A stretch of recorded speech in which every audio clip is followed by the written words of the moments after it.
Welcome to Food and Loathing, a place for the Las Vegas dining world to get together and shoot the shit.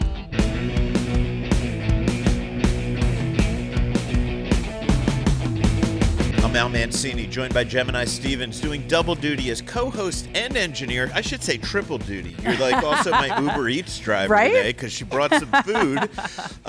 Rich Johnson's producing. Andrew Morgan of Happy Hour Vegas is going to have some happy hour info, I assume, because he's on his way here, but we don't see him yet. And he better get here. There's going to be no food left. Yo, tell us what you brought today. So I've been hearing all this stuff going around the valley about The Hat, and it's a pastrami place. Allegedly, beloved in Los Angeles, although I've read online that Angelinos are like, yeah, it's got great PR, but we don't know how much we love it. But it's got great lines here in Vegas. And when I say great, not as in you want to stand in them, but they are long. And even now, they've been open since May 6th. It's down on Rainbow near the 215. And I got in line at 12:10. It was hot. The line on the inside was long enough, so I decided to do drive-through, stay in the car. Okay. And it wasn't that bad, all things considered. I was back on the road to your house within 30 minutes. 30 minutes to wait in line for fucking, I don't know, and man. I'm not doing that. Here's the thing. For whatever it's worth, and they've got it stanchioned off. It's very well organized. You pull in, and the longest wait was probably the first 15 to 20 minutes. Okay. Because the guy at the front of the line to go into the actual drive-through hadn't moved in a while. And so I waited my turn. I'm doing my thing. I'm playing on my phone, listening to the radio. And then once he went, it was maybe another 5 minutes after that. And then it was really smooth. So I mean, but the line's the line. It only went that far ahead of him. So it's not like if he had been on top of it, you would have gotten there any faster. Right. But I think my point is that once it got moving, it moved relatively quickly. Right. So well, that's cool if they're running like a machine. I just don't get it, right? It's pastrami. This is what they're known for? Yeah, I mean, here's the thing. I've had a bite of the burger so far. I brought us a roast beef, what they call the pastrami dip, which is just a pile of pastrami and, some pickles or something. Okay, let me try that. Yeah, try that. Yeah, that's good. Yeah. I mean, I would say I don't know that I would stand in line or wait in line another 30 minutes for this food, but I'm not mad at it either. But I just don't understand the hype. I would say it's a little better than fast food. Okay. Right? I mean, this is the one bite I'm having. I hear with what the you're pastrami saying. right now. I would say you can find a lot of delis that are going to give you just as good or better and probably at a lot better value, but I don't know what you spent for this. So, all told, I've got food in my mouth. Sorry, kids. All told, with a pastrami, a beef, a double cheeseburger, a small onion ring, a potato salad, and extra jus, since there's going to be 2 or 3 of us chewing on this. right. I think it was $46 out the door. Okay. I mean, I still feel like, look, I'd rather go to a deli. I'd rather get a real Reuben or a Rachel or whatever you're going to get. It's good quality meat. Absolutely. I don't get it. And, this is a bit of like the scam. And living in Vegas, there's always a bunch of expatriates, right? From everywhere. And whenever you bring a fast food thing in that we haven't had yet, then anybody who grew up with it gets excited. And do you remember when Tommy's LA Burgers came in? I don't, but I mean, I remember White Castle, which is like the shittiest stoner burger ever, but people line up for it because you grew up with them. Spending time in Minnesota. Yeah. Well, yeah. I used to get them at 2 a.m. in Newark. Exactly. So, they're great. But anyway, but this one I didn't get. I don't know how legit it is that it's popular in LA. I don't know how much of that is made up by the PR team. Right. And I don't even know who the fuck the PR team is on this. I apologize if you people have been sending me fucking emails and I've been ignoring you or whatever. But, it could just be hype. But if the hype keeps people waiting in line, then I guess I have to say, good for them. I have no reason not to want them to do well. Yeah. But there's no fucking way I'm waiting in line a half an hour. And here's the thing. My understanding is that was good, because I was doing some research last night and this morning to find out what the best time was to hit over there and then come here. And it was saying, give yourself maybe an hour and a half, because you're going at peak lunchtime, right? Because we were meeting at 1 o'clock. How long are you people's lunch hours, motherfucker? You're going to wait in line. Yeah. I don't wait in line for shit, man. There's something about America that we love the communal experience of waiting in a line. Mm-hmm. And I'll tell you, I've camped out overnight for concert tickets, Sure. and that's been fun. Back in the days, you kids don't know, there used to not be an internet. You had Right. to usually. We used to have to go down to the record store and buy physical tickets. Yeah, right. So I camped out 5 days once for David Bowie tickets. Oh, my God. Which is great. I got stoned with an elephant, but that's a whole other story from the Ringling Brothers Circus, but a whole other story. So I get it. There's a certain camaraderie. There's sort of being part of the experience when you wait in a line for a big thing. You want to be the first to get the fucking iPhone or whatever. I don't do that shit anymore. And unless I'm getting front row for, some great rock star, I don't see the need to do that.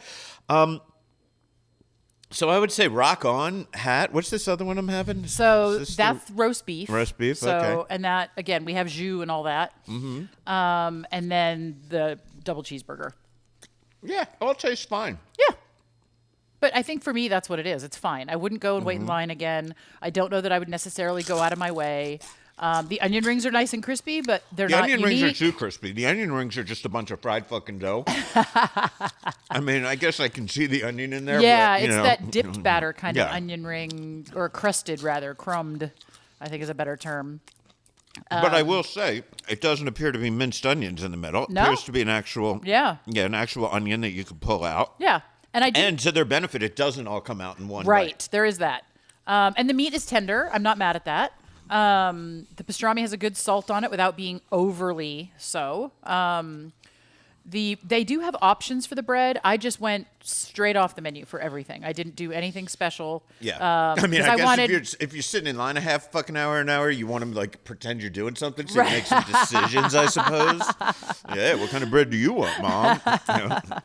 Keep the kids quiet in the back by letting them play choose their bread or some shit like that. That's right.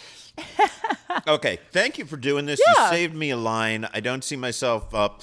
I mean, we've got a bunch of friends who have been posting pretty much the same thing. And that's why I had to try it. And then our other friends go, I told you that 2 weeks ago, Yeah. right? We all agree the same thing. Yeah. Okay, it's good, but we all want to check for ourselves. So thank you, Gemini. Absolutely. You got to start it off with a live review. We have a lot more coming up this week. Great show. We have Kat Thomas and Jackson Stamper of Ada's together to tell us about their upcoming rum dinner with the Las Vegas Distillery, and a separate interview with the distillery's brand rep, Kari Richardson. Same topic, of course. We also take a trip to the Museum of Ice Cream, where I speak to one of its founders, Manish Vora, as well as Sorry Not Sorry Ice Cream's Drew Belcher.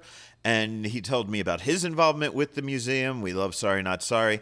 I spoke to Palms exec Lindsay Aguilar to discuss the food being served at their Camp Palms Grown-Up Sleepaway pop-up. I caught up with liquid legend Joaquín Simó, creator of the Naked and Famous cocktail. Do you drink those? I have that. Yeah, I've had that. Okay, well, we've got the guy that invented that. I spoke to him during his residency at the Bellagio's Vault. And we have a happy hour report. Oh, and Bob Barnes stood online and was on the red carpet when Emeril came through at the M, so I think we're going to have some tape of that as well. Yeah, and you're going to hear about where Gemini and I have been dining. But first, we want to do something. Wait, what am I? Okay, yeah, that makes sense. I'm looking at my notes. I'm like, where'd I put this? I say, this isn't a little different. This is what we've been doing for the past few weeks. What we like to do is tell you about some stuff that you need to put on your calendar right now. Before you get so engrossed in our conversation, you're having so much fucking fun that you forget to write these things down. We're still up here at the front. You're probably not having that much fun yet. So grab out your pen and start writing this shit down. Some things that are happening. All of these come from the Food and Loathing Vegas event calendar. That's and right. We do special events, pop-ups, just anything Unique special. Experiences, yeah. So here are a few from the calendar that are happening within the next few days or so. Gemini, you want to take these? I got it. So tomorrow, as this podcast drops, that makes it Saturday, July 18th, La Fontaine at the Fontainebleau Resort is hosting a champagne and oysters event. The tasting, hosted by Master Somm Kevin Riley, leading guests through a selection of fine oysters, each thoughtfully paired to highlight the unique characteristics of hand-selected champagnes. You'll also get elegantly crafted canapes by La Fontaine's chef Laetitia Roba, designed to complement the tasting experience. Again, this is tomorrow, Saturday, July 18th, from 3:30 p.m. to 6:30. It's $195 plus tax and tip, and there's only 12 seats available, so get on that. Yes. We also have a couple of events this Sunday, July 19th. At I Pozzi in the resort at Summerlin, celebrity chef Fabio Viviani will be hosting a cooking demo called A Tale of Three Chickens from 1 to 3 p.m. Guests will be able to taste each of these 3 dishes as he prepares and as they come off the line. The cost is $50 plus tax and tip. Also on Sunday the 19th, La Strega After Dark. Pizza is the party. Gina Marinelli and Double Zero Pie and Pub's Erica Bell will bring late-night energy to Summerlin's La Strega with this aperitivo-style evening built around great pizza, good drinks, and easy conversations. It runs from 9 p.m. to 11 p.m. for people 21 or older, and the price is $60, all inclusive. That's a good deal. I'm going. I've already got mine. Are you? Yes, absolutely. You're back in the swing of going to everything, I'm back aren't in you? Vegas, and I'm trying to do as much as I can. Next Thursday, that's June 23rd, there's a Las Vegas Distillery rum dinner at Ada's in the Arts District. Prices are $75, but we'll have more on that at the center of the show. I'm going to ask you to skip the next one. We have news on that next one towards the end at the Absolutely. news. So we'll skip that. So, and, yeah, now let's talk about where we've been dining. Yeah, where right? have you been eating? Where have I been eating? Okay, the Museum of Ice Cream, I should tell you, is now open. I was at the grand opening event, so that was fun. Everybody was dressed in pink. I was dressed in black. That's kind of the norm. I cannot pull off the goth of pink, as some people say. Like, you got to be really goth to be able to pull off like dark pink, right? I can't do that. So, anyway, Museum of Ice Cream. I was there. Look, it's fucking great for kids. I think it's great for grown-ups that are still having a sense of fun and, enjoy doing cool shit. I mean, there's like a ball crawl that adults can get in, going down slides, and there's ice cream everywhere. There's a Vegas Golden Knights section where you play hockey with things. I don't really know. There's slot machines where you win, I guess, ice cream shit. There are, claw games, like, Did I see a pool of like jimmies or sprinkles or something like that? Yeah, you go down one of the sliding boards into that. There's like kind of a mirror maze with bananas hanging everywhere. I mean, it's just like a really fun, I would say probably the only people who wouldn't have fun are maybe between, say, the ages of like, say, 14 and like 22, where you just think you're too cool for that shit. So here's my question, because I haven't been able to ascertain this yet. Is it a museum? Like, when I say I'm going to go to a museum, am I going to learn about ice cream and its history, or is it like an experience? I actually spoke to them about that, and you're going to hear that in a moment. Oh, but great. Haven't been there myself. I'm going to say this is an experience. Okay. Much more than a museum. Yeah. That's from me. But I was only there on opening day, Yeah. Who knows? Maybe I'll show up and they'll have the world's oldest ice cream eaten by, King Tut, but I wouldn't be looking for that, Fair. right? I don't expect any of that to fucking happen. Did he churn his own? That's the question. No, man, no. He had. That's what he had all those people for. They kept around him, but they got the last laugh. They put him in gold and shoved him away.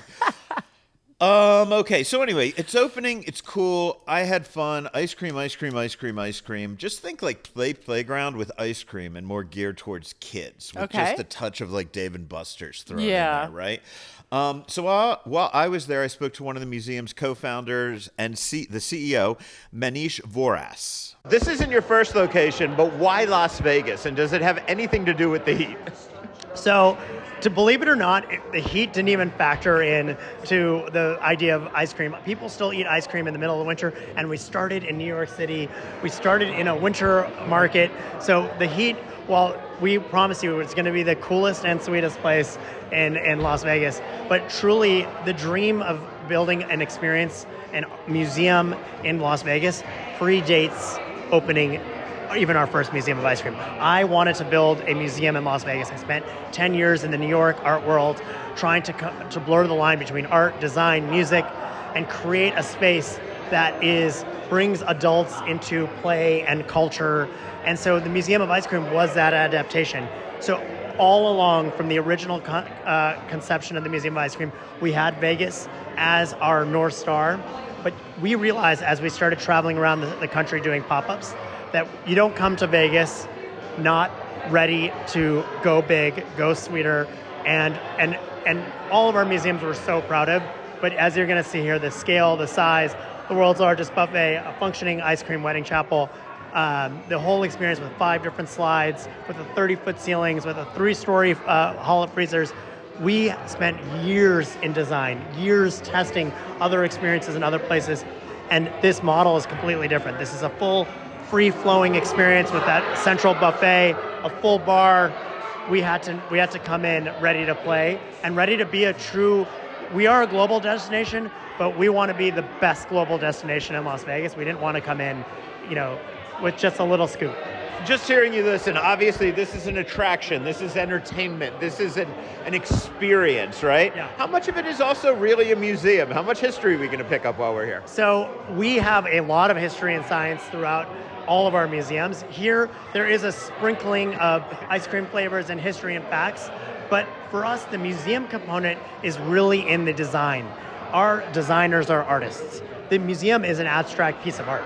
And so when you look at this, is that every piece of our museum, from every sign to every unicorn to every piece of stanchion on here, is designed like you're going to have the aesthetic of being in an art museum. So when I started looking at building a museum in Vegas, we were looking at museums within hotels that were often inaccessible. In the Bellagio, Louis Vuitton having a James Turrell piece that you couldn't even get access to. That was the opposite of what we wanted to do. We wanted to make the art so accessible that kids were dreaming of building their own museums. And so that's really the core of our museum components, is that the museum is interactivity, it's participation, it's play, it's design, and it's really designed as a journey to take you as a series of icebreakers to let you participate in experiences that you haven't tapped into since you were a kid. Well, look, I write about food. I'm going to assess the food aspect of this place, but I don't have any kids, so you got to tell me, what are the kids going to love here? The kids are going to literally love every component, from magicians to the ice cream to the toppings to all the elements of play. Going down those slides, going through the discovery of literally dozens of freezers where they're going to unlock new experiences. And they're going to come out dreaming of building museums. And that we learned from Disney, we learned from Universal, our neighbor, is that this is a lifetime experience where they're inspired by the space to create. And so if we were going to leave with anything, we know the kids and everybody loves ice cream. You're going to find ice cream you love. You're going to try new flavors, and our flavors are going to change all the time. So this is just the launch. We have Sorry Not Sorry as our featured partner. Every month, every season, we'll have different ice creams. We're going to continue to evolve and try new flavors and new concepts and new toppings. And so this will be really a space for us to experiment. And we're really excited to even collaborate with chefs and other folks in Las Vegas as the hub of food and the world now. I was also really impressed with all of their local partnerships. They include the VGK and Circa Resort and Sorry Not Sorry Ice Cream, which is the local brand created by social media influencer turned restaurateur Drew Belcher. He's also the creator of With Love Always, and I chatted with him about his involvement with this project. Their team reached out months ago for us to be involved. We didn't know at what capacity, and as the months progressed and the conversations progressed, they wanted us to feature some of our cool, unique flavors at the big, massive Museum of Ice Cream, which is their biggest flagship here in Vegas, and we couldn't say no. I mean, I think you guys belong in a museum for a couple of particular flavors that I love, but I need to know which ones they picked. Yeah, so we have about 6 flavors here. You'll see once they're in there, they're branded as Sorry Not Sorry flavors. The best flavor, which is a seasonal right now, in my opinion, has to be the pineapple upside down cake. Okay, cool. I'll have to check that one out. Got to know, are the campfire s'mores here? Campfire s'mores is not here at the moment, but we're going to be rotating special flavors for them throughout the year. So Drew, man, you have been so successful as a restaurateur, from a guy who came up through media and doing other things. So many people think they could get into the restaurant biz and they fail miserably just because they have a good recipe or they know something cool. You have given people exactly what they want. How have you figured that out when other people can't? So, I mean, first and foremost, it's easy to kind of blow up on social media with just the visuality of everything, but first and foremost, it has to come down to product. We're product first and foremost in all of our concepts. Without a good product, you cannot succeed, but the main driver that I think people overlook has to be the media and social media and branding aspect. Okay. Do you think Vegas was better suited for both you doing something completely off the wall with ice cream? I mean, maybe 110-degree days might have something to do with that, but then rediscovering classics with the burgers. Like, how do they both resonate with the Vegas market? I mean, again, we only focus on super simplistic things, but take them very serious, as I've always said. The cheeseburger and the ice cream cone is forever. What's next for you? I mean, we have to focus on Sorry Not Sorry and With Love Always, but I mean, maybe pizza, maybe tacos, who knows? I paid a visit to Camp Palms this week, a pop-up event at the Palms that seems patterned after like an 80s sexy sex comedy. Is it like Wet Hot American Summer kind of thing? I mean, just based on the name, I'm going to guess. Yeah. Like I was going to say, I don't even think I ever saw Meatballs, but you know, I mean, I feel like I hear you. It had the vibe of that, but probably closer to Wet Hot American Summer. really creepy, pervy camp count. Not creepy. They're really pervy camp counselors. Lots of guys in like from the 70s and 80s. There's there's terry cloth shorts and shit, with like right? the piping and stuff. Yeah, right. And they perform, they dance, they do all kinds of shit. The general thing is you're at camp. It's pervy. It's a Vegas adult camp, and you go, and they have lots of food. 80s music, and the mess hall menu. I mean, I had bacon and eggs. The deviled eggs come in a tent, right? So that you have to actually open them up. And then there's like 3 types of bacon and jerky that come with that. Love it. A TV tray full of food, a personal Weber grill delivered to your table. They pull it up, and there's different kinds of wieners on that. You got wings, you got tenders. Your shared dessert is a Playmate cooler filled with ice cream that they bring to the table. So you get the vibe. I think it's a lot of fun if you're like, especially if you're partying in Vegas, right? I think it's just a different vibe to have. Love it. Something fun to do. Everybody seemed to be having a good time when I was there. Yeah. I think the drunker you are, the more fun you're going to have at this thing. Bigfoot was walking around. Oh my God. The people were getting their picture taken with Bigfoot. So you sort of get the vibe. And as far as, I guess the official deal, here's Lindsay Aguilar from the Palms talking about it. It is all about summer camp. It's your favorite summer camp food that you are used to, but take it up 10 notches. So it's over the top, campy, food that's themed. We have the Wakey Wakey Bakey Bakey, which is your ultimate bacon and eggs dish. It comes in a miniature tent, and it's also the deviled eggs, which also come with caviar. So again, just take it up 10 more notches, and that's exactly what it is. We also have several different types of bacon, or jerky that we call it. There's chocolate, there's spice, there's Thai. So again, just giving everything that you're used to from camp, just a little bit of a twist. Yeah, they're bringing over lunch boxes filled with Doritos in the bag. They've got the chili, all kinds of craziness. And that's just the start of it. So we have also a band camp bento. So it has the spicy Thai nuggets in there. We've also got smoked trout. And the showstopper here is going to be camp dogs, which comes served on a tabletop grill, and you have a fried Chicago dog and an empanada wrap. We also have a Wagyu dog, so something for everyone here. I can say, I know I'm in a casino, so I shouldn't say this, but it seems like a lot of stoner food, right? Like, I feel like that get you, but it's very good food to share, right? And this feels like a place that if you come with a group of friends, it's going to be so much fun. You come to celebrate, or if it's even a date night, you can come in. Everything is shareable. Everything you're going to want to go ahead and have your phone eat first. Yes. That's really going to be the case. And then just not only the food, but we've got the campy cocktails. Yeah, I wanted to ask you about that. I'm staying with your non-alcoholic stuff today, and it's very, very good. But tell me what I'm missing out on the booze side. We also just have some cocktails. One that's a fan favorite, which is the Firefly. So it comes in Prosecco, and then we just put Bomb Pop. So again, bringing you back to, where you had that summer camp freedom, but you can relive it here. And you relive it with everybody that you want to have fun with and just laugh with. And you get to put a little bit of Vegas adult fun on your childhood memories, right? Right, because growing up is mandatory, but not here. I love it. What days is this open? What hours is it open, and for how long? Camp Palms is open from Wednesday through Sunday, starting at 5 p.m. through July 31st. So it's only here for a limited time. You get down here. Hey, have you been to Grey Witch yet? No, and one of my best girlfriends, you guys have heard me talk about her before, Willow, she is really into that witchy and kind of stuff. And it's been, I don't know if she's been or if it's been recommended to her. We keep planning on it. So now that I'm here permanently again, like, it's a thing. It's on my list. So I went over to Grey Witch. Yeah. It's in Henderson. It's a sister restaurant of Red Dwarf, sister bar of Red Dwarf, yes. which everybody loves them. They're on the Neon Feast for one of the best pizzas in Las Vegas for their Detroit-style pizza.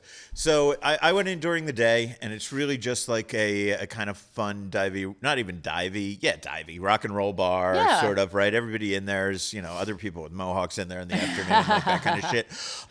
So very just cool, double downy, but, with better decor when you're just sitting in the bar in the afternoon. They have good booze selection up there, and you can order individual pizzas. Cool. And I had a pizza, and it was very, very good.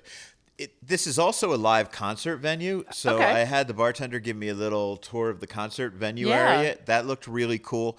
They do have all ages shows at least once a month, which, as I've got a nephew who's trying to get into going to see live music, that's more important to me that there are more places for all ages shows. So that's super cool about them. The pizza's good. I would go back and see if I would like to do it back to back with Red Dwarf and see if it's like right up there. But I dug it. They also have their Speakeasy Lounge. Ooh. And you can buy cigars, smoke cigars in there, and also the largest collection of pipe tobacco in Nevada. Wow. So if you I have friends who are super into that, so that's a great thing to have in my pocket. Yeah, I didn't even know pipe tobacco made a comeback, but cool. Every form of cancer should make a comeback at some point or another. Not the disease. I'm just saying the things that give you it, because all the shit that your grandparents did, but then they realized it was going to kill you. They all have to make a comeback every once in a while. So anyway, man, I dug the Grey Witch. Yeah, and that's over there, not too far from the Henderson Booze District. Yeah. As a matter of fact, I was in Las Vegas Distillery before I went over, and the guy was telling me that they go over there after work. Oh, right? yeah. So, clearly they've got good booze there, and it's a cool place to go. What is this? Blah blah blah. Suddenly, I'm talking about late night happy hour. No? Did I just jump too far? Maybe. Oh, no. Sue and I went in. Yeah, that's right. Sue and I went to Other Mama for their late night happy hour. And we just had a couple bites. It was really cool. But, if you're looking for some place to go at 10:30, 10:45, I think Dylan from Esther's was there while we were there. And, some fried chicken, some sushi. It was really cool. Love it. So, because sometimes you're getting out at that time. Yeah. And it can be hard to find somebody that'll give you some quality food, right? So they have a limited menu late at night at Other Mama. But you can get some good sushi. You can get their Japanese fried chicken. Love it. Very good.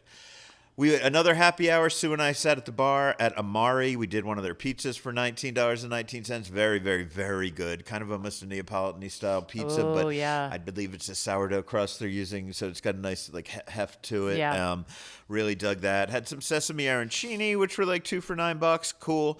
Meatballs, very good, 2 for $10. And I say very good because Sue liked them a lot. And Sue's the meatball expert to me. Meatballs are balls of meat, and I also thought they were very good, but I don't really know the difference between a good meatball and a bad meatball.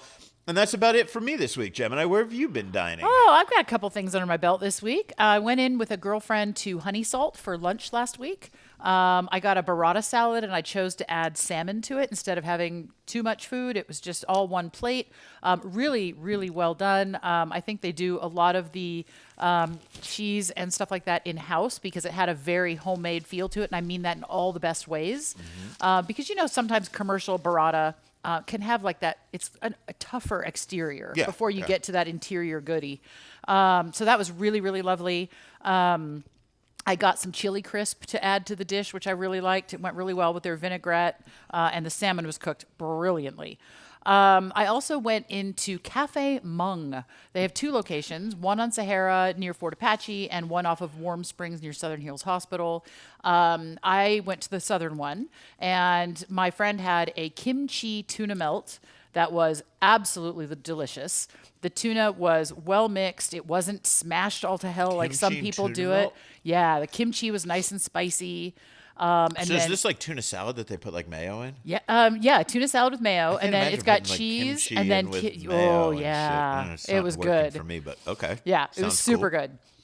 And then I had what they call the Cafe Mung breakfast sandwich. It's actually what they call open-faced. It's basically toast on more of the sourdough, but it's cut really thick, unlike like sandwich slice. It had bacon, it had Japanese sausages on it, it had Dijon, it had aioli, it had Swiss, and then you can choose how you want your eggs. I got poached. Really delicious, fresh food. Like, really enjoyed it there. Love the menu. They have crepes and savory and sweet, and they've got, if you're a coffee drinker that puts all the stuff in it and likes all the flavors, they do it all in-house. So it's really, really good. I think Louis had it was a Korean coffee with a special cookie on top, not speculoos, and it'll come to me. Dalgona coffee, and iced, and it was just beautiful looking. Yeah, so definitely go check them out. I'm super happy there's one by my house because that way I can check more stuff out without having to drive all the way down all the time. Also popped in, or actually had delivered, and I did a huge media post on this, from the coffee class. So I know how some people feel about delivery. You know what? Fight me. I mean, honestly, I think we're kind of over that argument at this point. I am. I think laziness has fucking come to dominate, and at the end of the day, it's, the restaurants, I think, have had enough time to figure out which deal they're going to go, who they're going to go with. Here's the thing. I know that there's still shitty practices out there, so if I don't have to do it, I won't. But I'm also tired of apologizing for it. So this is my final, just, fight me. You know what? Every time I order from Uber Eats, I'm not driving stoned. So you can all kiss there you my go. ass. There's that, and I have mobility issues, and I'm not worried give me a about break. it, man. So people do it for different reasons. Anyway, super good food. And the reason I'm harping on the delivery Where'd you get it portion, from? Coffee Class. Okay. The one on Sahara. Even delivered, this was amazing food. The pastry was crisp. The food was hot.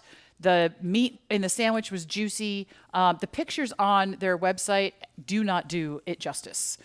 They have a picture for their French dip, for example, which looks like a very flat sort of sandwich sourdough that you get out of the grocery store kind of thing. Right. It's not. It's this beautiful roll and with all the stuff on. I mean, yeah. So... You gotta send your photographer friend over there. Yeah, we need to do this because I also had a dirty chai. I really liked their chai. It was not overly sweet. Some people, to me, make it too sweet, so I usually make my own. Just fantastic. And had a bunch of stuff, salmon toast as well, added avocado you eat to that. all those grown-up things that I don't eat.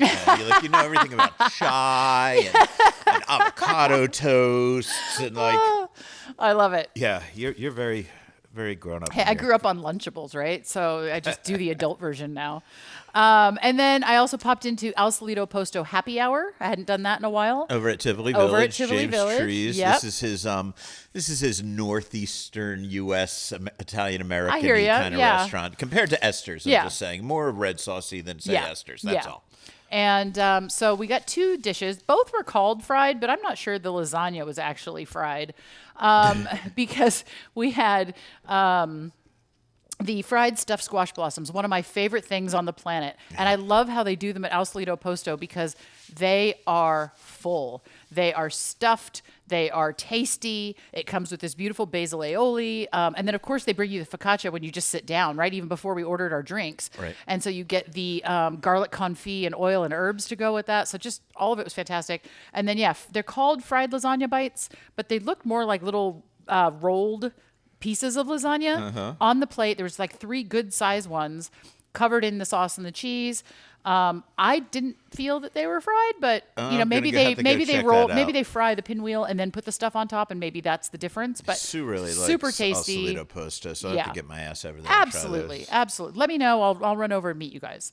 So that's what I got to do this week, and then of course we've already talked about the hat. Cool. Well, look, that's about it for this section. Coming up, if he shows up, we're going to have a happy hour report from Andrew Morgan and the news. But first, right after this break, we're going to hear from everyone involved in the upcoming Ada's Rum Dinner with Las Vegas Distillery and check in with the creator of the naked and famous cocktail, Joaquín Simó, at the Vault in Bellagio. We recorded that in the midst of his Liquid Legends guest appearance. This is Food and Loathing. Need a restaurant recommendation? Then you need Neon Feast, the most convenient, most comprehensive, and most trustworthy collection of Las Vegas restaurant recommendations on the internet. Veteran food journalist Al Mancini, whom you might remember from, listening to this podcast, asked the city's top chefs, restaurateurs, critics, journalists, and influencers for their favorite spots in more than 100 categories. Why take the advice of an anonymous online wannabe or a paid influencer? Neon Feast will tell you where people in the industry send their family and friends for a great date night, to watch a big game, or get a taste of Old Vegas. Looking for a great steakhouse? You want a great burger? Maybe a little caviar? Need a place in Summerlin South, the Arts District, or Seven Hills? Las Vegas brings the neon. Local foodies provide the feast at neonfeast.com or the Neon Feast mobile app.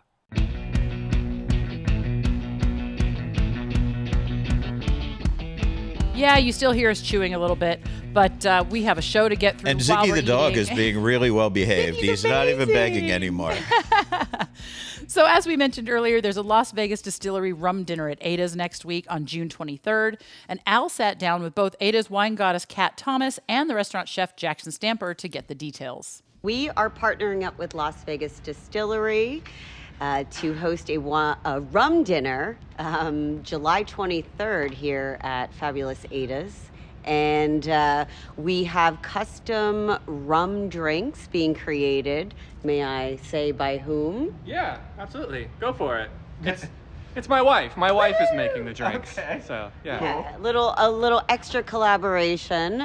So a little guest bartending, of course. And we are creating a 5-course menu that hopefully people will want to come and experience something a little different for Ada's.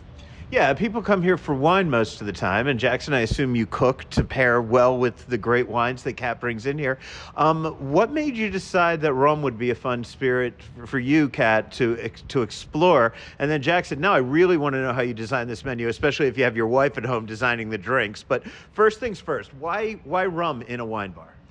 I thought it would be a fun summer concoction, basically. I love wine more than everything, but I wanted to see if we could entice a few different ideas and events into the space. And rum was something that has such a range of possibilities and styles, and I knew we could create a fun summer menu with those.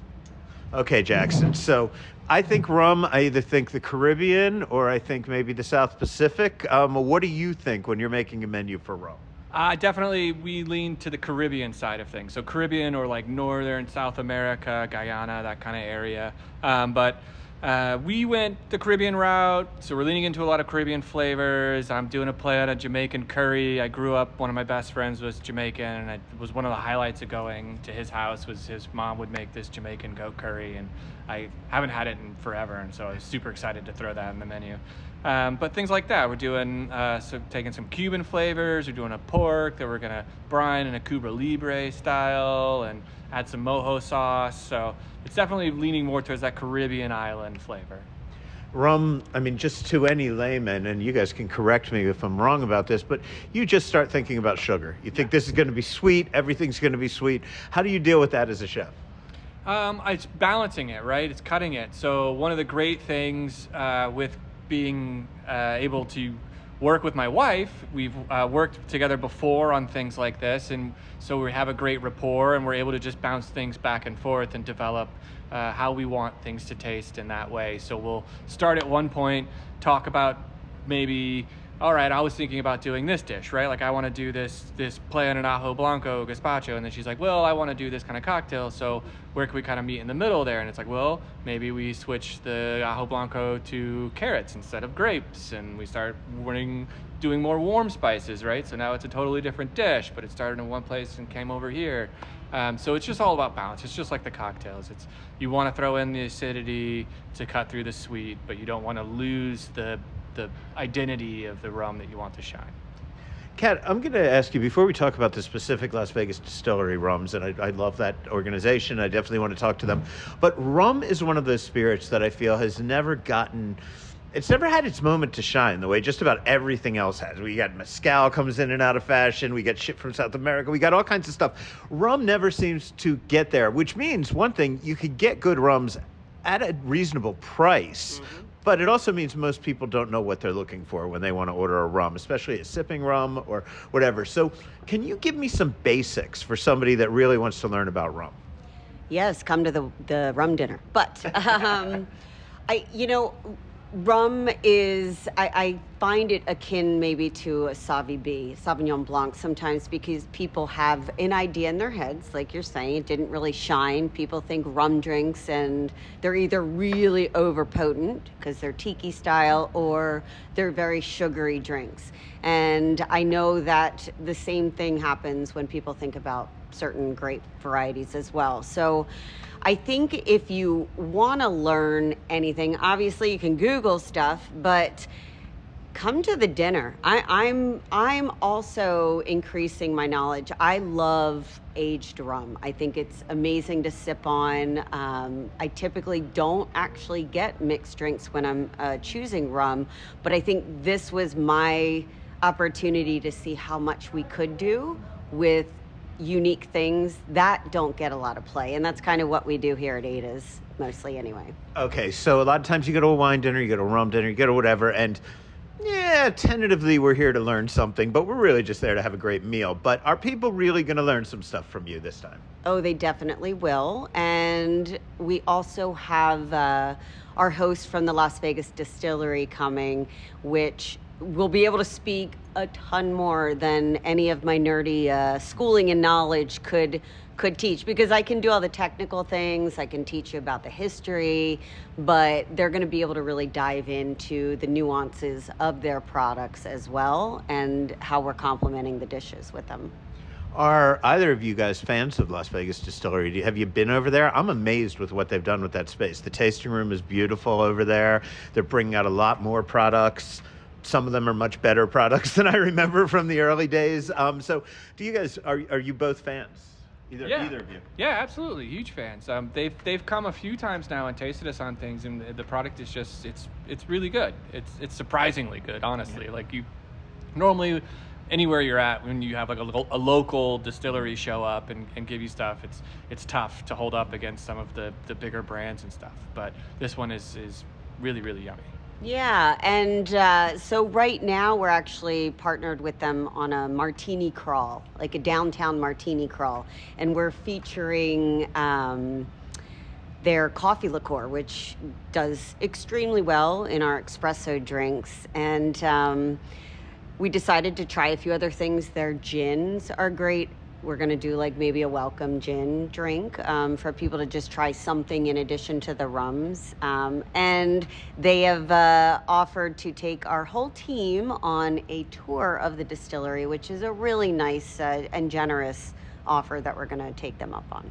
Very cool, very cool. Okay, so Jackson, what's your favorite item on the menu right now, if you're looking at it? The Jamaican curry. Yeah. So we're going to do it as an agnolotti. So we're going to braise the goat, stuff that into the agnolotti, and then we're going to make a house-made Jamaican curry sauce on top of that, some goat cheese. I'm really excited for that dish. That dish, I think, is going to absolutely shine.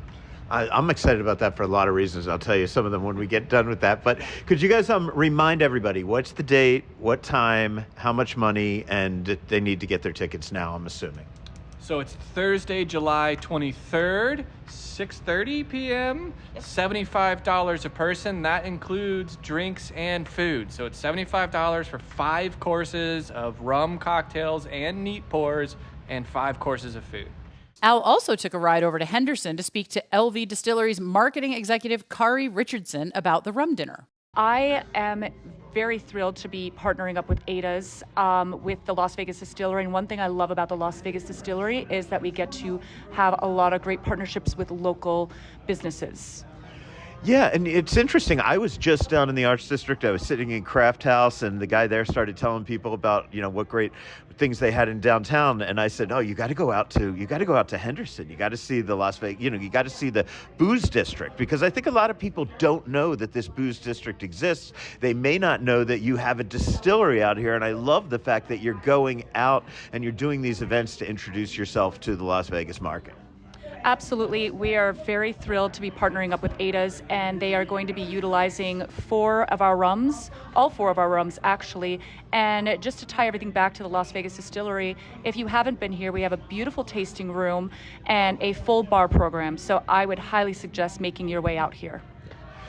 What people want to know is, of course, how good are these products, right? How good are the rums? And I think that's what I'm excited about, is getting to see them within the context of a pairing dinner. You don't see rum used that way very often. I don't think a lot of people think of rum as being something that you would pair with fine dining. This is very true. Our master distiller, Johnny, is a huge rum lover, and I think this is some of his best work. And I think that people don't honestly think of rum and pairing it with food, but you absolutely can. And honestly, there's a lot of things you can do with rum, especially when it comes down to desserts or just anything else, and of course, great cocktails. Are any representatives of the distillery going to be at the dinner that night to kind of explain, the whole process? Yes, there will be. There'll be a couple of us actually, and two that will be that they are actually part of the distillery. They're part of the everyday inner workings of how everything is made. Because I asked Kat to kind of go into a little bit about the differences of rum and background in rum, and she told me if I want to know, I need to come to this dinner. So that's what I'm telling everybody else out there. Will they learn a little bit about rum if they come to this dinner? Absolutely. We're going to have two of our workers from the distillery, and they will be able to give a more in-depth run of how things are made and what you should be looking for in tasting notes. And I can, of course, go over, what kind of cocktails can be made with which ones and so on. So this is a full distillery. You have a lot of products. I mean, I've followed this place since it opened, and then since the relaunch, where you've been doing so much more and many more interesting products. How many rums do you make, and how many of them have Jackson and Kat taken on for this project? Okay, so we actually have 4, and Jackson and Kat have taken on all 4. We've got a white rum, dark rum, spiced rum, and overproof rum. Okay, and we're not. Do you know what they're making with these? I guess I don't even want to make any assumptions. A lot of people think you're just going to get a zombie or something like that, or a tiki drink. Do you know what they're doing with these rums? So I don't know exactly yet, but I do know it's going to be very creative, and I'm very excited. Cool. Okay, any advice for people who are not terribly familiar with rum? What's a good product to get into if you just want to get past the rum and Coke and maybe move on to really exploring rum? There's so much versatility with rum, but I think if I was new to it, I'd probably start with a white rum or a spiced rum, and then I would move on. In terms of cocktails, there's so many. You can do a daiquiri, a classic daiquiri, a mojito. I've even had the dark rum as an espresso martini, and it's fantastic. Okay, well, it sounds like there's a lot to learn. It sounds like we have great people over there doing it, so I'm excited. Can you give us the details one more time on the dinner? Do you have that available? Sure. So it's going to be on the 23rd. It starts at 6:30. You can buy your tickets online through Open Table, and it will be phenomenal, and we're very excited, and it will be coursed out. I believe there's going to be 4 courses. Don't quote me. I don't have all the final details, but I want to say more than likely it'll be at least 4. And as I mentioned earlier in the show, the Liquid Legends Guest Bartender Series returned to the vault in Bellagio last weekend with the creator of the Naked and Famous cocktail. He's a legendary New York City barman, although I did have some of our friends texting me after I posted his picture saying, hey, man, I worked in New York then, and I was more famous than him. That was funny. But anyway, legendary New York barman, I stand by that, named Joaquín Simó, who worked at both Death & Company or Death & Co. and Pouring Ribbons in New York's East Village. This is after I got my ass out of the East Village. I sat down with him in the vault to talk about his history, the history of drinking in New York in the early 2000s, and the Liquid Legends series. Here's that conversation. You don't get to meet the inventor of a drink that we've all had all that often. I've had that experience once in a while. I know a couple people. But, man, the Naked and Famous, that's your baby, right? Back from 2011. Yeah, that's, 15 years that drink has been around. And just a fun one, like one of those things where you never really think when you're coming up with a drink, like, is this going to be popular? Is this going to, have longevity or staying power? And, 15 years ago, had you asked me which of the drinks, I probably would have said, the Kingston Negroni or the Flor de Jerez or the Carroll Gardens or one of those. And as it turns out, that one just had legs from the start. We had, before it went on the menu at Death & Co., where it was created, it was already on the menu at Teardrop Lounge in Portland, Oregon. And it was on the opening menu at Candelaria in Paris. So even before it was on the menu of the drink that it was created at, it was already 3,000 miles east and 3,000 miles west. So I kind of had an inkling that it was going to do okay. Yeah, that's a good sign. I think all young mixologists, and when they start calling themselves mixologists, probably dream of doing that, of creating something that's going to be so new, that's going to hit the right notes. And it's hard because, as I've learned from some very experienced mixologists, everything's kind of a riff off the same basics, right? And then how do you make them new? So before we get into everything you're doing here at Bellagio, and I want to talk about what you did in the East Village as well, but before we get into all of that, what was your thought process when you created that drink? It was simple. There's a seminar I used to do called The Tyranny of the Blank Page. right? And it's this notion of, if you're trying to force yourself to be creative, the easiest way to kind of spark that creativity is actually to create limitations on yourself. So I was thinking, I want to create a drink that has the same structure as the last word. So it's got to be an equal part sour with 2 parts of it being liqueurs, 1 part citrus, 1 part base spirit. And so, like, how do you find that balance? And so Sammy Ross had come up with the paper plane, I think, like the year before. Phil Ward, who I was working with, had done the Division Bell and stuff. So there was like some precedent for like kind of where these flavors were going. And I kind of amalgamated those together. And really the hardest part was trying to figure out what to replace the maraschino with, because I was sticking with chartreuse, although I bumped it down to yellow from the original green. But I kept using single note liqueurs to swap out for the maraschino. So instead of a cherry liqueur, I was trying an orange liqueur, a blood orange liqueur, this, that, or the other. And it wasn't until I had Sammy's paper plane that I kind of had this aha moment of, oh, I can use another herbal liqueur. I can use a multi-part liqueur in here, even though chartreuse has, 110 ingredients in it. You would normally not think, oh, what this drink needs is a little more complexity. Right. When you've got chartreuse in there. I mean, it's usually checks off the complexity box pretty convincingly. Right. So I think that was like the kind of come to Jesus moment for me. And then from there, it was just finding the right mezcal. But the first time I'd gone to a palenque, the very first mezcal distillery I'd ever been to was Faustino's, and that's the producer of Chichicapa. So that was, I'd always had a soft spot in my heart for that one, and it's such a beast. And at that point at Death & Co., we were not costing out our drinks. As you would imagine, a drink with a Chichicapa and chartreuse, this was not a cheap drink. Right. So yeah, that one... that was kind of the origin story for it. And if I try to put my old man memory of my timeline into place, that was a little before the big mezcal explosion, right? It was right when it was kicking off. So I've got to give so much credit to Phil Ward. He was the opening bartender at Death & Co. and then left to open up Maya Well. Literally right down the block from DNC. It was on 6th and 2nd Ave. And that was the first American cocktail bar that treated agave distillates the way we were treating gin and rye and bourbon and all the other stuff. So this was the first one that really focused. You look at a place like Tommy's in the Richmond district, and that was very tequila driven, right? The Tommy's Margarita, maybe the most iconic margarita that you can order around the world.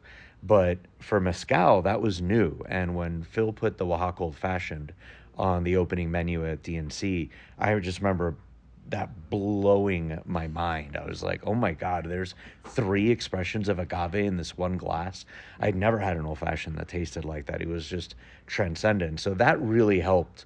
Kind of that was the original iconic drink from that bar, and it had a smoky mezcal to it. So right from the start, I think we knew we were going to be playing around with stuff like that. But it was when he opened up Maya Well that he really kicked the door down with mezcal drinks, and that was just huge. And so we were all just like blown away, because even a handful of years before, it was really hard to find good mezcal, right? I mean, back then you had Del Maguey, you had Los Amantes, like Los Danzantes, and anything else was like kind of industrial, like Scorpion and stuff like that. I mean, no one wanted to touch that. Yeah. So we finally started getting the good stuff in, and we were going to Oaxaca and we were visiting producers, and it's really hard to not fall in love with a spirit when you go to it and you realize, like, you have all these somms out there who can swirl a glass of wine and tell you which hillside in which year, this came from, right? And they can spot it from there. Well, those grapes are only sitting there for 6 months growing? Mm-hmm. Imagine something that was in the earth for 8 years, 12 years, 18 years, 25 years, 32 years. Some of these agaves that they're using, like, you could be a young man learning how to distill, and you're like, oh, gotta keep an eye on this plant. Right. You can get married, you can have kids, you could be a grandparent. That thing is still not harvestable. Like, there's some agaves that can take 35, 40 years to reach maturity. And like, you think about the terroir that those things have. You have that sense of place. You're sipping a little mezcal in the place where it's made, and you're like, Oh, yeah. I see the banana trees right by the fermentation stills. That's why this is so fruity. You're seeing the goats and the stuff near there, and you're like, oh, that's that barnyard note. You're like, oh, those rose bushes over by Rogelio's still, like that's where that floral note's coming from. You look around, and you're just like, of course this came from here. Where else would it have come from? This series is Liquid Legends. I think you're the youngest person that I've interviewed as part of this series. I'm not sure. But, obviously it's for people who have kind of changed the game in a lot of ways. And we just talked about what you did with that one cocktail. For me personally, as a guy who was an East Village rep from 1991 to 2001, right? Nice. And by the time that, I was a beer tender at CBGB, right? Making pizza and doing that shit. When I left New York in 2001, craft cocktails were not, especially downtown, that was not a thing. It was down and dirty, wasted in the Mars bar late at night, like that kind of shit, right? Oh, what a terrifying bathroom that was. Yeah, and I've done a lot of bad things in that bathroom. But that being said, how did that come about that you kind of transform, you and your friends and your colleagues at that point in time transformed downtown New York cocktail culture?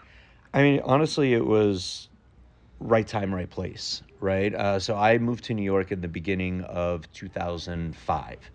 And at that point, you had Pegu Club had just opened up. You had Flatiron Lounge. You had Milk and Honey. I think Little Branch had just opened. And Angel Share, right? And that had opened up in the mid-'90s. And that was kind of it. Like, I remember in 2007 when we opened up Death & Co., I just had a piece of paper in my wallet with, like, all these names, say, like, Jim Meehan, Sammy Ross, Mickey McElroy, Jim Kearns, Toby Maloney, Lynette Marrero. And then it would just have, Freeman's, Pegu, Little Branch or whatever, and then I would just write the nights that they were at the varying bars, because you didn't have bars where you had, like, Pegu Club notwithstanding, you didn't have a ton of bars where you just had rock star staffs, the whole thing. You were still kind of playing Chase the Bartender around there, and you were like, oh, I can go to get a good drink at this place because I know who's working there that night. And, that was the scene in its infancy. And then after a while, you started to get, there was a critical mass that was hit, right? And there was enough of us, right? You had Death & Co. opened up, and I think not long after that, the Violet Hour in Chicago opened up. And so those are, that was an enormously influential bar. And that is, obviously, that was Toby Maloney's bar, and he had, he was the first person that Sasha hired at Milk and Honey. He was the opening head bartender at Pegu Club. Like, he had, like, legit chops. And when he opened up a spot in Chicago, that was like a stone being thrown into a placid lake, and the ripple effects that you see from what happened with some of those bars like PDT and Death & Co. in the East Village, what you saw with,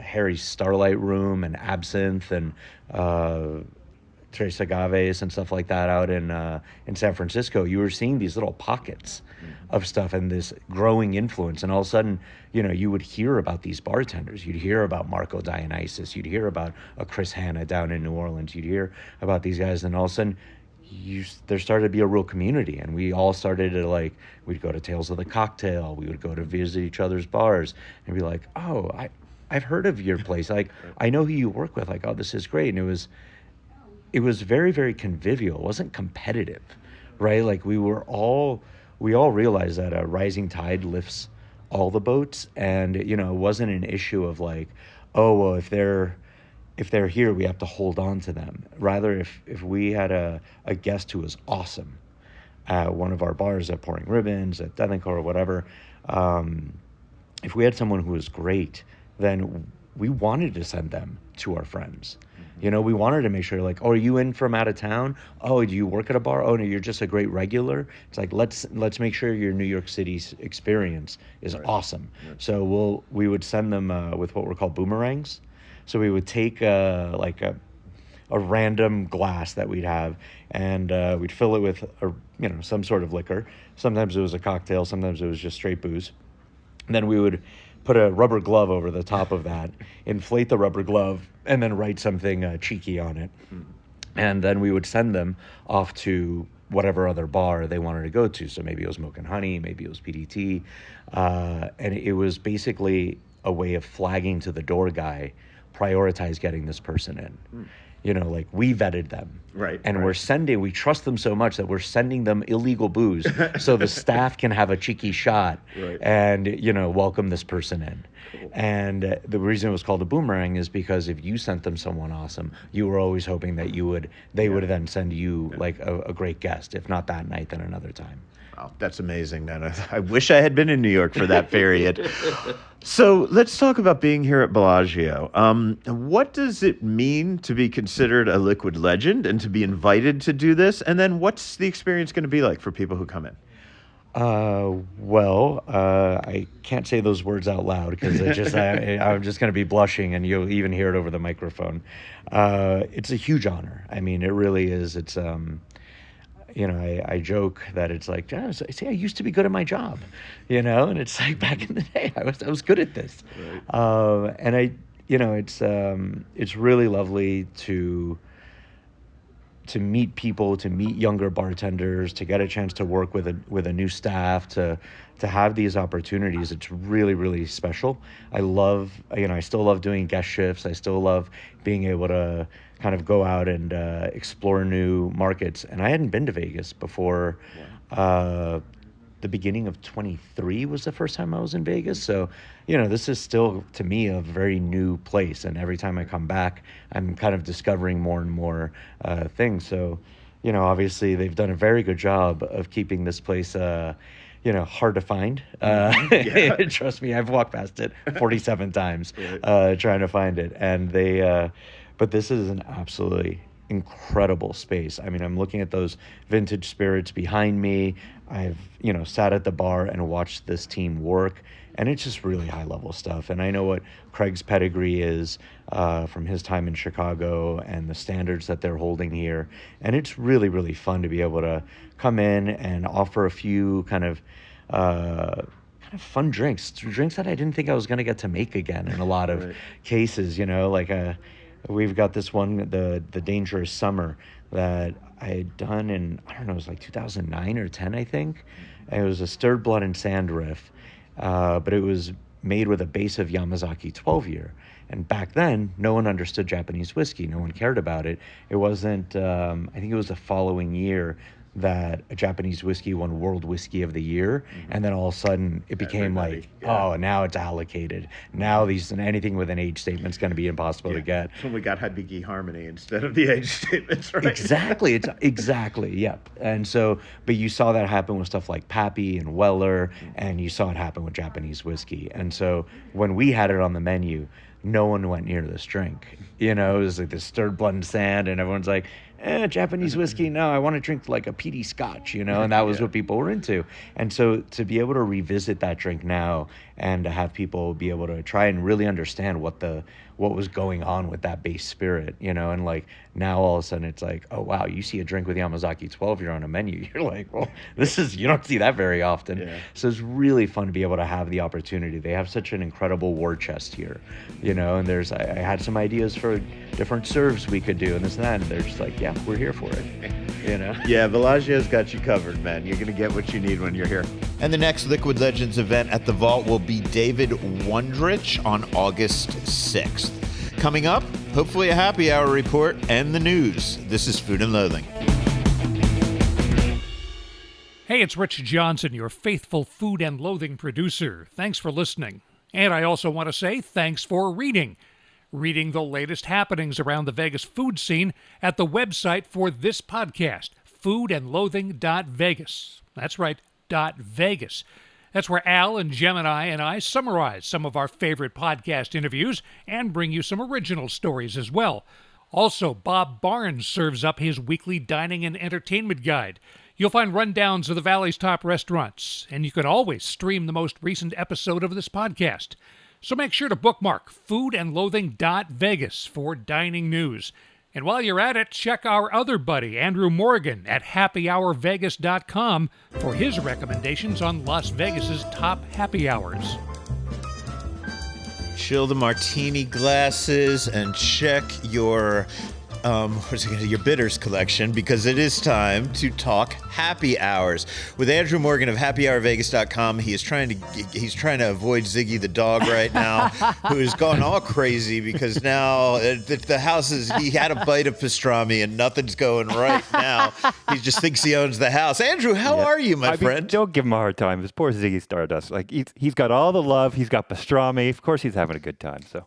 Ziggy, get away from that. We love you, Ziggy. Don't even worry about it. Andrew, what you got going on with Happy Hour Report this week, man? Yeah, I'm good. You said it. Chill the martini glasses. It's still freaking hot outside, so we need something cool and a little lighter. And I've got 3 good happy hours I want to share with you guys this week. Are they martini happy hours? There is a martini or 2 or 16 in there. I love a happy hour. Absolutely. Okay. So, no, I've actually got the only vegan happy hour on the Strip that I know of. Oh, wow. $2 sushi from a chef that other chefs eat on at when their nights off. And then I also have an outdoor patio happy hour. Okay, enough teasing. Tell us right? what they are. With pastrami salmon. If you'd been here for the first part of the show, that would have been a great tease. Right? Okay. Not just get into it, motherfucker. All right, fuck. So here we go. Crossroads Kitchen happy hour. Crossroads Kitchen, Resorts World. We've all been. We know we love. Yep. Tal Ronen's the chef. He was vegan chef to the stars for years and years. He's cooked at the White House. He's cooked for Oprah. He designed Steve Wynn's vegan menus. There you go. Even though people used to tell me that Steve actually still ate meat in the kitchen when that happened. But anyway, so yes, we love Crossroads Kitchen. We love Resorts World. Such a creative fucking restaurant collection over there. Such a great place and so many good happy hours there. But yeah, exactly. It's like, even for a guy who eats meat on a regular basis, I will go there because, those Impossible cigars, those are amazing. Don't ask me what's in them, Al. I don't eat his Impossible stuff, but I ate all the stuff that's vegetable based over there. So anyway, what are they doing for happy hours? Yeah, so they've got, first of all, everything's $10. Okay. And so you're talking to executive chef like awesomeness at an amazing resort on the Strip for vegan food, and everything is only $10. There's only 4 food items on the menu so they've got these Impossible cigars with the spicy almond yogurt dip. Okay. They've got where else we got here? They've got this one cocktail that kind of, I think it changes every week, whatever it is, and then a whole pile of beers and wines and everything like that. But anyways, everything's all $10, and you really can't go wrong with this stuff. It's pretty good. Awesome. Yeah. And if you see Tal in there, I'm sure he's spending most of his time in LA with his famous fans, but start talking to him about New York City hardcore. He loves it. He spent a lot of time in New York at CBGB matinees in his day. Love it. Okay. And caviar and chips, Caesar salad, calamari fritti, and the sweet leaf cocktail. So all and good their shit. kelp caviar, their seaweed-based caviar is fucking worth trying. Absolutely. It really, really is. It's not as gimmicky. It's not a gimmicky thing. It tastes actually really, really good. So yeah, I would definitely recommend that. Yeah. Number 2, $2 sushi and $5 hand rolls. This is, and it's really good stuff. I'll give you one guess, and he's playing nice with the Durango Social pop-up. What, are we talking about Dan Cromer? Yes. Oh, yes. I was Other just at Mama. their happy hour this week. I just talked about See? it. The questions just get harder, man. So Dan's got, Other Mama. This is one of my favorites. Always been a favorite. It's been a favorite for celebrities, for other chefs and stuff like that. And he's just got really one of the best happy hours in town, especially in the Southwest. You ever see the VGK guys in there? Yeah, I've seen Keep your eyes the open. guys in there, yeah. So that's an awesome one. And again, so reasonably priced. And late night. That's what I just said to Gemini. That's the beauty.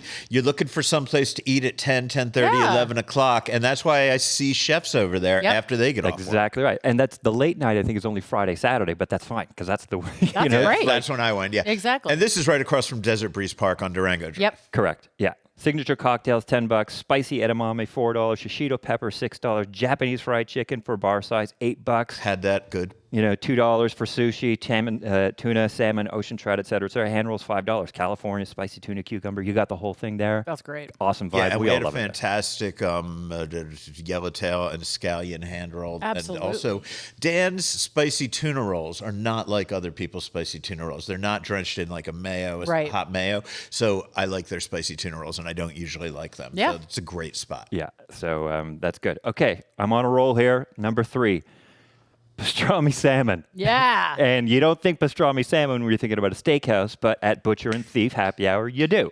Nice. So pretty excited about that one. And look, So pastrami salmon? Yeah. pastrami salmon. And it's a happy hour dish. What's it look like? It's $15. It's like... Is it just a piece of salmon with pastrami seasoning? Or is it like a sandwich? Is it like a finger bite? Is it a knife and fork thing? It's all of the above. Okay. No, it's not in a sandwich. It's kind of like just strips of salmon, dried, kind of smoked and everything like that. Okay. I like it. Cool. $15, generous portion. I'm excited about that one. And they got this $4 beer. Name's escaping me, but again, $19 for beer and smoked salmon. I'm all about that one. Yeah. You know? Rock on Butcher and Thief. Definitely punches above its weight, that's for sure. And, again, they've also got this amazing, menu. All sorts of good stuff. Obviously, what is it? It's Kari, right? It's Kari from Carson Kitchen. Yeah. And, good stuff, man. Yeah. Again, butcher sliders for $11, peanut butter bacon with jalapeno cucumber jelly for $9, jumbo shrimp house cocktail, $15, Rockefeller oysters. Yeah. I'm excited about that. I love oysters Rockefeller. On the hat, yeah. When they had the Rockefeller, there's something. They do like a Rockefeller oyster dip where there's no oyster in it, but they use the juice, I think. Interesting. And, I had to check that out. Okay. But, yeah. So the Rockefeller oysters has an herb Saint lemon kind of thing that goes with it. Love it. But anyways, for $15, and the pastrami salmon, $15, stuff like that. Great vibe, too, by the way. The wraparound kind of patio, the garage doors that go up. New place, so I'm excited about that one. Plus, you can get the wave of people at St. Felix and right. Wow. Okay, so that sounds great. If you're looking for more happy hours, you go to happyhourvegas.com. Yeah. Andrew has over 500 of them right now listed with all the details. There's usually around 500, but this week we're tracking 494 just because a few of them dropped out, updating their menus. But that's the good thing. We're updating them all the time, so follow us. Okay, sounds good. And you can get on his mailing list for his Happy Hour Vegas newsletter. Yeah. You can read his Happy Hour Vegas report. We'll tell you more about that, but that's up at foodandloathing.vegas as well. Exactly.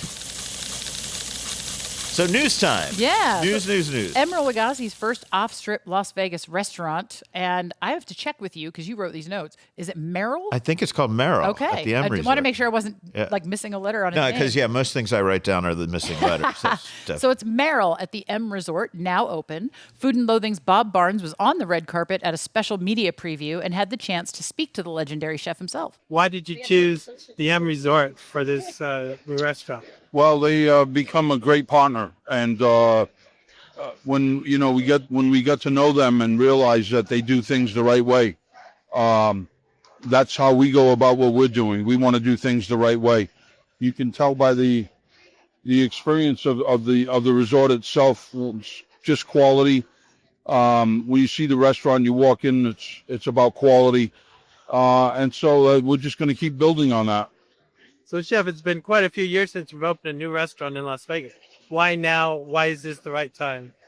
It's never a right time, right? I mean, it's very tough, the restaurant business, but it just happened to be that time that both parties merged and got along, and it was like, it's more than just a partnership. It's also about a friendship, and they're good people, and that's why we're here. Excellent. I just have one last question. And that is, how would the approach of this restaurant differ from other restaurants in your group? Well, it's named after my daughter. The spiritual part of the restaurant it's all about her and about my travels around the world. And Chef Christina Wynn's residency at Durango Social Club is becoming permanent. You may recall that Christina, a.k.a. Mama, has been the current chef in residence at DSC for the past few weeks, serving Vietnamese comfort food at the Durango Drive Resort every Wednesday through Sunday night. Restaurant. I did say resort tonight. Well, shortly before recording time, their publicist sent us an email stating that it will now be a permanent partnership. We had been hoping to record with both of them before the end of the month, so hopefully we'll have more info on that soon. And there is a new gastropub at Sam's Town. It's called STG Bar and Grill, and it is really just the latest in Boyd Gaming's gastropub rollout. You may recall, if you follow Boyd Gaming, that they have Ballywick at the Orleans and 9090 Bar and Grill at the Suncoast. Yep. Coming up next for them, gastropubs for the Fremont and for Aliante. And Open Table has published a list of the top 100 hotel restaurants in America. 11 Las Vegas spots made that list. And they are Anthony's Prime Steak and Seafood at the M, Beauty and Essex at the Cosmopolitan, Catch at Aria, Cherie Rooftop at Paris, Eiffel Tower at Paris, Gallagher Steakhouse at New York, New York, Hank's at Green Valley Ranch, Javier's at Aria, Lago at Bellagio, Oscar's at the Plaza, and Zuma at the Cosmopolitan. Not a bad list. I was going to say, how do you feel about about that list? I got to say that quite a few of them are not on Neon Feast, but are several places that are not on Neon Feast, but are places that I really love, but none of the other people on Neon Feast love them. So I do dig that. There are one or two on that list, and I'm not going to call anybody out, but I would roll my eyes when it comes to their food. But hey, that's just me. I'm really shocked a little bit by the complete omission of two of the Strip resorts that have fantastic restaurant collections. But then again, it's a really populist list, right? I think there's it's a very not a lot of love for elite dining on this list. So, I mean, I would say probably the fanciest place on this list would be Eiffel Tower and maybe Hanks, right? Like those are in Zuma. Zuma's Beauty Essex are both nice, but I'd say Eiffel Tower and Hanks.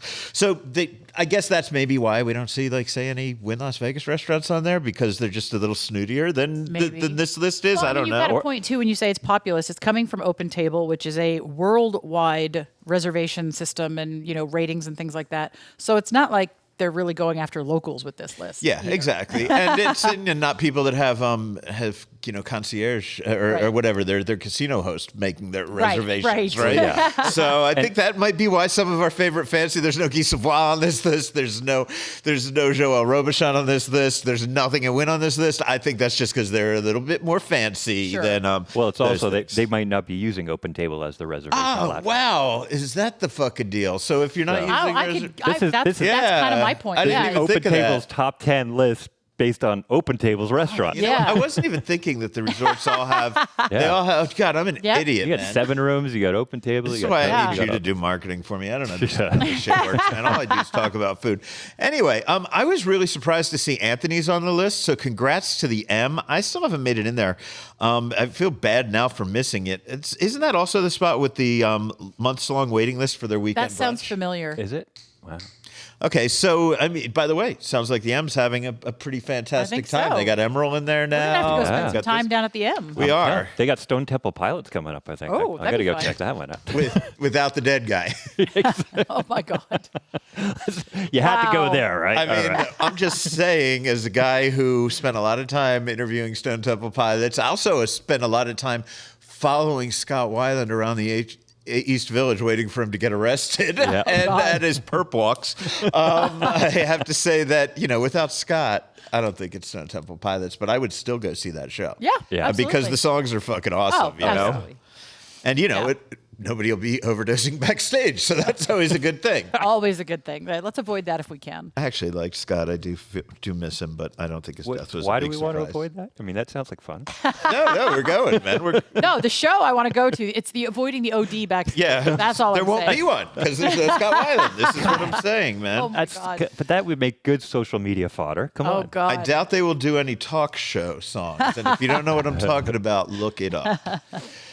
And what else do we have, man? I think that's it for this week. Okay, take us out. Please remember we have a lot more restaurant recommendations by the insiders we trust at Neon Feast. You can find a lot more happy hours at Happy Hour Vegas. And we have a lot more news at Food and Loathing, including Bob Barnes' weekly dining and entertainment update every week. This week he has news on Ferraro's, Las Vegas Distillery, Abel Baker, Michael Mina Bellagio, Big Dogs, and Ramsey's Kitchen, with a deep dive into Aroma Cucina, Latin American Cucina, which makes me wonder if we have Bob join us when we record there. What do you think? I think I'd like to if he's around. Let's make that happen. I was with Bob last week at the Brew Fest. Yeah. At the annual. So. Absolutely. Ask me how that went. How'd it go? I don't fucking remember. Exactly. I've done a brew fest with Bob. I didn't remember that much after that either. It was very educational. He knows all the vendors. He's talking me through everything. But after like 3 beers, I'm kind of like, what? What? This is yummy. 3, he says, like we're going to believe that. Also, we get to see Al and Andrew, these two guys sitting on either side of me right now, return to the CW and News 3 the same day this podcast drops. That's Friday, with a new feature called Foodie Fridays. Watch them live at 8:30 a.m. or find them on the internet. And if you're not already on our mailing lists, sign up. We have one for Food and Loathing, and Andrew has one for Happy Hour Vegas. You can sign up on these sites. And again, I think that's it. I think we've covered everything. I want to thank everybody that we talked to this week. I'm Gemini Stevens with Al Mancini and Andrew Morgan on behalf of Bob Barnes and Rich Johnson. All I have to left say is stay hungry, motherfuckers. Yeah. Dig, dig, dig.